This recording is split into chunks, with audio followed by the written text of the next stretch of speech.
So when it comes to the Kingdom Hearts series, I feel like I'm in the majority of people when I say that Kingdom Hearts is a pretty confusing franchise. From intricate plot points that can be set up in one game and resolved years later, to several iterations of the same character, I'd say that Kingdom Hearts is a series that's not very friendly to those who want to come into the series and don't start at Kingdom Hearts 1. Yet for some reason, there are a lot of people who consider this one of their favorite series in gaming, myself included.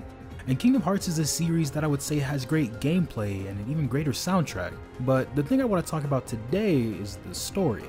There are some who know everything about the story and remember every minute detail from Kingdom Hearts 1 to the current game, and some who don't know anything about the game at all, and I feel like most of us fall somewhere in between those two extremes. But for one reason or another, this series has a large amount of fans invested in the stories it wants to tell, which is interesting because this series has almost become infamous for its overly complex story. But today, I want to talk about why Kingdom Hearts' story works, and also why it sometimes doesn't. So if you have a friend or know someone who is maybe hesitant about starting the series because they've heard about its infamous convoluted plot, send them this video, because I'm gonna go ahead and break it down and give it an honest review with what we know so far. So with that being said, make sure to like and subscribe, and let's dive right in.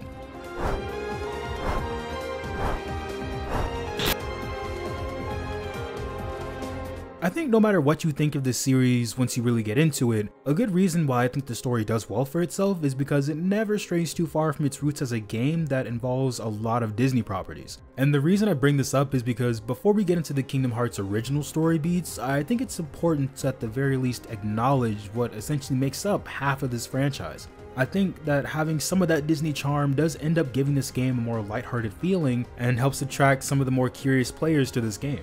And I think while the Disney worlds don't end up leaving too much of a mark on the original story, I think having some sense of familiarity as you try to navigate through the new plot elements that are introduced is something the story does really well and helps new players ease themselves into the series. But as you go through the stories of the Disney worlds, it also has an element of curiosity to it. It keeps you interested as well as you try to figure out where our main characters fit into what would otherwise be a complete story. And over time, as you get used to seeing new Kingdom Hearts original characters interact with characters and stories you're familiar with, it's almost as if the new characters become familiar by association. Or at the very least, you get used to seeing them there. But I think the main reason the Disney side of this helps it out is that it helps you not take the game too seriously. Because if I'm being entirely honest, no matter how many people take this game seriously, I would personally say this is more of a lighthearted game with serious moments than vice versa. As you spend essentially half of the game gallivanting around Disney worlds, combining that world's story and progressing towards the overall goal of the game, it helps ease you into the game and lets you have fun while you're doing it. This game isn't like a Final Fantasy game where you have serious moments with some charm sprinkled in here or there. This is a game where you essentially leave your disbelief at the door and just have a fun time. And also, the Disney characters are the source of plenty of memes within the series and are probably the funniest part of this franchise. Say fellas, did somebody mention the door to darkness? It's no one's ever loved you before. But I think the main reason this story works as well as it does is because of its characters. While some are more interesting than others, like every piece of media, overall the stories are kind of engaging and make you want to know more about them. I think each character has a distinct personality that makes you want to root for them, or in some cases root against them. I've encountered shows, books, games, or whatever where the story is interesting enough but unfortunately falls flat because I don't care about the characters in them.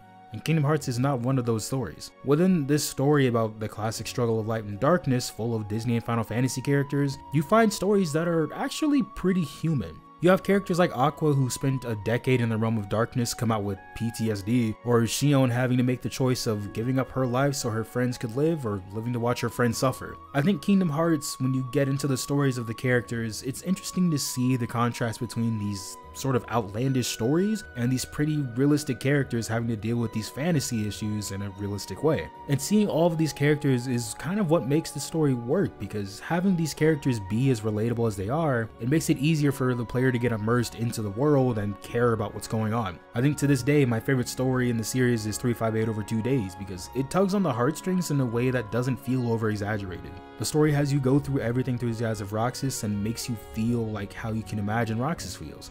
But I made a whole video about that, so you can watch that if you want to know more.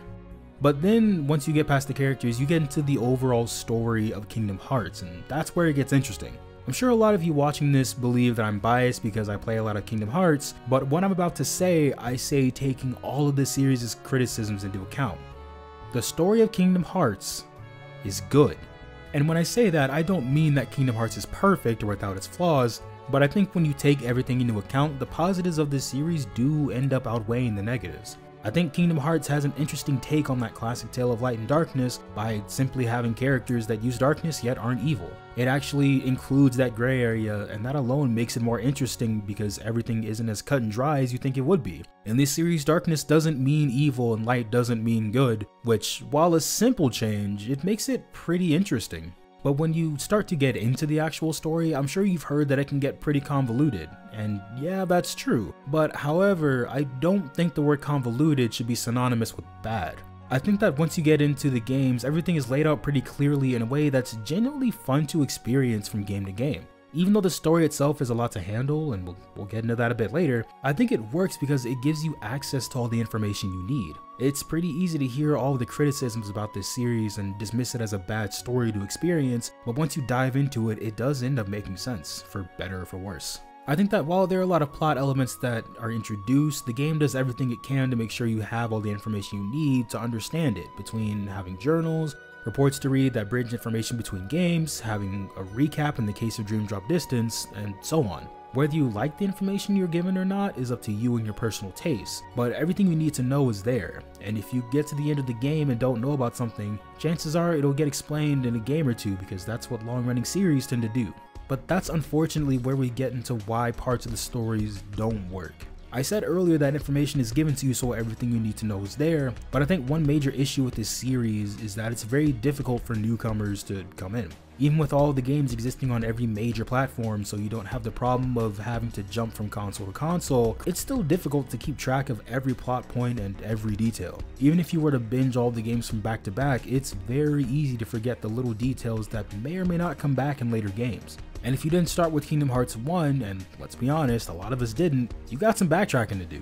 For example, Kingdom Hearts 3 was arguably the most anticipated game in the franchise, and I don't think I'm wrong for saying that. But for people who want to come in, the story is extremely difficult to come into or catch up on. And I get that you never want to start its story on its final chapter, but the story of Kingdom Hearts is so dense that you don't really have a choice but to go through and play the other games or watch all the cutscenes if you want to get into the story. We're at the point where watching a recap video hoping to catch up on everything before the next game comes out isn't really a feasible option because there are plenty of details that can be skipped over.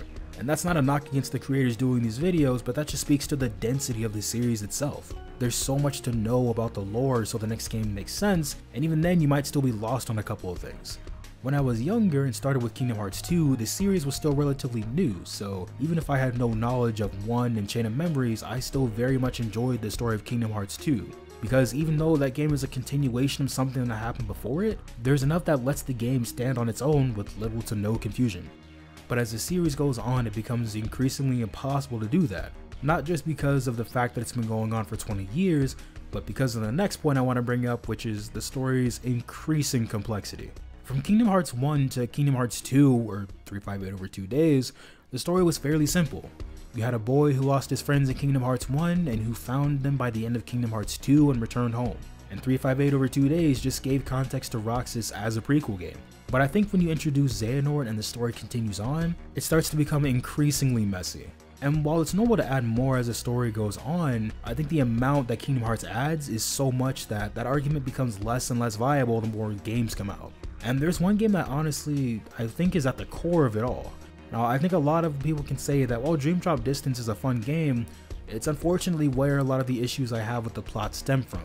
While the game adds so much to the lore and lays out Xehanort's plan to where you can understand it in that game, I feel like it's such an entangled web of a plan that no matter how clearly you explain it, a lot of things are going to fall through the cracks and leave players confused either way. And with every step in that game being important to the plot, if you miss something, the chances are you'll have to take a couple of trips to the wiki page to catch back up.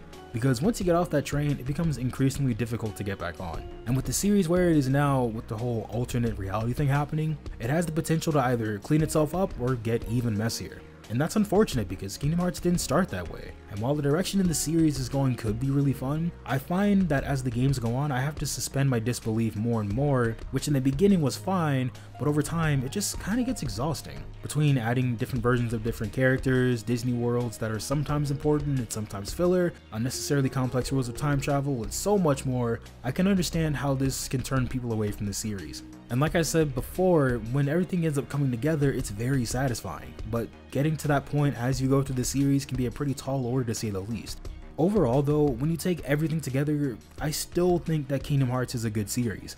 It's a series that's pretty complex with its lore and sometimes can be overcomplicated, but I think it's still one of my favorite series to begin with because it's just so much fun the entire way through. It's a series that many, including myself, have come to love over the last almost 20 years, and maybe for different reasons than the ones I listed here. But I don't think this series is without its faults though, and that's important to see as well. But overall, if you're hesitant on the story of Kingdom Hearts, it's understandable, but I think you should at least give it a chance. But what do you guys think? Do you agree or disagree? Let me know. But for now, this is Moose Wayne, signing off.